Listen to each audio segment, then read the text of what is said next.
अस्सलाम वालेकुम dear students. जो स्टूडेंट्स भी यूईटी ई कैट 2024 की प्रिपरेशन करना चाहते हैं या नस्ट एनईटी 2 की प्रिपरेशन करना चाहते हैं तो आप हमारे बैच को ज्वाइन कर सकते हैं। बड़े कंप्रीहेंसिव हमारे लेक्चर डिलीवर होते हैं और बहुत ज़्यादा रेलेवेंट टेस्ट सेशन होता है।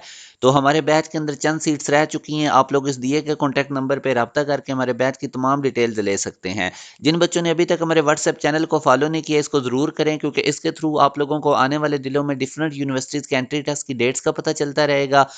स्कॉलरशिप के बारे में आपको अपडेट्स मिलती रहेंगी कि टॉप यूनिवर्सिटीज़ में स्कॉलरशिप कैसे गेन करना है, और जो ट्रेंडिंग फील्ड्स हैं उनके बारे में आप लोगों को कंप्लीट अवेयरनेस दी जाएगी। इस व्हाट्सएप चैनल का लिंक आपको इसी वीडियो के डिस्क्रिप्शन में मिल जाएगा। आप लोगों ने इसको फॉलो कर लेना है ताकि तमाम अपडेट्स आप लोगों को टाइमली मिलती रहें। अभी आप लोगों के साथ मैंने कुछ यूईटी ई कैट और नस्ट एनईटी के पास्ट पेपर के एमसीक्यूज डिस्कस करने हैं जो काफ़ी दफ़ा रिपीट होते रहे हैं। जैसे कि ये पहला क्वेश्चन है, the magnitude of any physical quantity. तो मैग्नीट्यूड किसी भी फिजिकल क्वांटिटी की होती है, वो depend on the method of measurement या does not depend on the method of measurement, is more in SI system than in CGS system, directly proportional to the fundamental unit of mass length and time. तो इसमें अगर आप देखें तो आप लोगों ने याद रखना है कि जो मैग्नीट्यूड होती है फिजिकल क्वांटिटी की वो एब्सोल्यूट होती है। तो यहाँ से हमारे पास जो है वो beta is the right answer बनेगा कि does not depend upon the method of measurement. इसी तरह एक और क्वेश्चन है, ये भी काफी दफा आया कि erg per metre can be the unit of measure for, कि अर्ज पर मीटर किसका यूनिट होता है। तो अगर आप देखें तो बेसिकली हमारे पास एनर्जी या वर्क एक ही चीज होती है जो कि फोर्स इनटू डिस्प्लेसमेंट है। यहाँ से अब अगर आप फोर्स को देखें तो ये एनर्जी ओवर डिस्प्लेसमेंट बनेगा, और जो हमारे पास एनर्जी है उसको हम अर्ज में भी मेजर करते हैं और डिस्प्लेसमेंट को मीटर में। तो erg per metre can be the unit of force. तो यूं अगर हम देखें तो alpha is the right answer. एक और क्वेश्चन देखें, the unit for nuclear dose given to a patient is. तो ये भी आप लोगों ने याद रखना है कि जो यूनिट ऑफ न्यूक्लियर डोज होता है वो मेजर किया जाता है, ये डेल्टा इसका राइट आंसर है। इसी तरह नेक्स्ट क्वेश्चन में what is the SI unit of permeability, तो ये भी काफ़ी दफ़ा आता रहा है।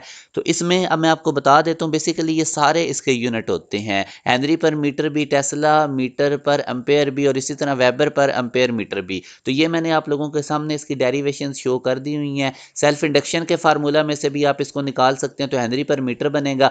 इसी तरह weber per ampere per metre भी होता है, और मैग्नेट इसी तरह आप लोग ये B equal to mu naught N I, इस फार्मूला से अगर आप इसको देखेंगे तो आपके पास इसका टेस्ला मीटर पर एम्पेयर भी यूनिट बनेगा। तो आप लोगों ने कोशिश ये करनी है कि ये इसके सारे आप लोगों ने किसी जगह यूनिट्स लिख लेने हैं ताकि इस टाइप का क्वेश्चन है तो आप इजिली इसको सॉल्व कर सकें।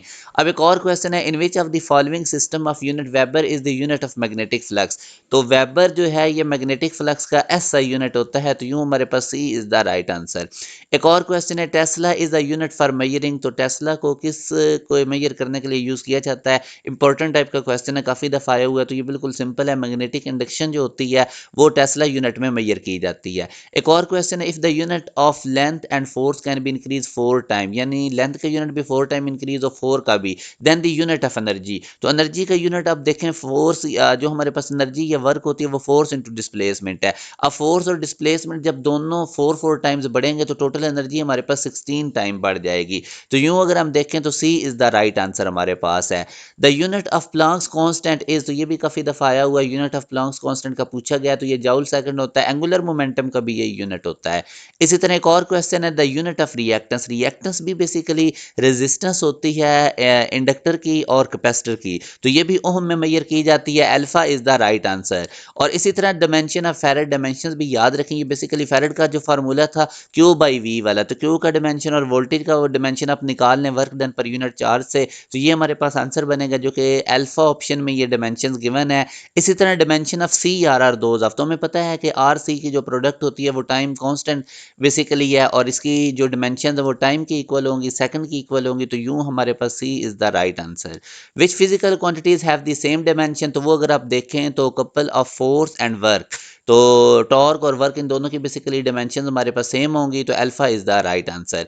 तो ये आप लोगों के साथ मैंने कुछ इंपॉर्टेंट एमसीक्यूज शेयर किए हैं जो यूईटी कैट और नस्ट में आते रहे हैं। तो अगर जो बच्चे भी एक प्रॉपर वे से प्रिपरेशन करना चाहते हैं तो हमारा बड़ा कंप्रीहेंसिव बैच है जिसमें आप लोगों को बड़े डिटेल लेक्चर्स डिलीवर किए जाएंगे, फिर आप लोगों के प्रॉपर टेस्ट वगैरह लिए जाएंगे, चैप्टर वाइज भी साथ साथ टेस्ट होते जाएंगे, वर्कशीट आपको मिलेंगी। तो ये काफ़ी ज़्यादा रेलेवेंट हमारा बैच है। तो जो स्टूडेंट्स भी एक प्रॉपर वे से घर बैठे प्रिपरेशन करना चाहते हैं तो हमारे पास चंद सीट्स अवेलेबल हैं। आप लोग इस दिए गए कॉन्टैक्ट नंबर पर रब्ता करके हमारे बैच की तमाम डिटेल्स ले सकते हैं। अपना ख्याल रखिएगा। अल्लाह हाफिज़।